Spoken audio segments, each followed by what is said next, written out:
ఇలా రేవంత్ రెడ్డి ప్రభుత్వం నోరు బారేసుకోవడమే తప్ప తెలంగాణ ప్రయోజనాలు కాపాడడంలో పూర్తిగా ఫెయిల్ అయిపోయినాయి. నేను నేరుగా రేవంత్ రెడ్డిని డిమాండ్ చేస్తున్నా, ఇప్పటికైనా నీ డ్రామాలు ఆపు, ఇక పిచ్చి పిచ్చి డ్రామాలు బంద్ పెట్టి తెలంగాణ నీటి ప్రయోజనాలు కాపాడండి.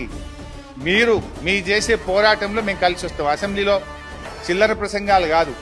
ఈ గోదావరి బనకచెర్లకు మేము వ్యతిరేకమని, గోదావరి బనకచెర్లకు ఇచ్చిన అనుమతులు రద్దు చేయాలని, మేము కమిటీని వెనక్కి తీసుకుంటున్నామని తీర్మానం పెట్టు, ఢిల్లీకి పంపుదాంపా, ధర్నా చేద్దామా, ఢిల్లీలో చెప్పు, పోదాంపా అందరం. ఎవరి ప్రధానమంత్రి కార్యాలయం ముందు చేద్దామా, జంతర్ మంతర్లో చేద్దామా, నీటిపారుదల శాఖ మంత్రి దగ్గర చేద్దామా? ఈ ఎట్లా పర్మిషన్లు ఇస్తారు గోదావరి బనకచెర్లకు? తెలంగాణ ఒప్పుకోకుండా ఏ రకంగా అనుమతులు ఇస్తారో సిడబ్ల్యూసీ ఆఫీస్ కాడ ధర్నాలు చేద్దాంపా. ఏం నిద్రపోతున్నారా మీరు? గుడ్లప్పగిచ్చి చూస్తున్నారా మీరు? ఒక్కొక్క చుక్క కోసం రైతులు ఎంత తన్లాడతారు. బోర్లు ఏసీ నీళ్లు లేని రైతులు తమ రక్తపు చుక్కలను, చెమట చుక్కలను బోరు పొక్కల్లో పోసి ఎంత బాధపడుతుంటారు రైతులు. నీళ్ల బాధ రైతుకు తెలుసు, నీకేం తెలుసు? నేను ఎగ్జామ్ చేసినావు అయినా.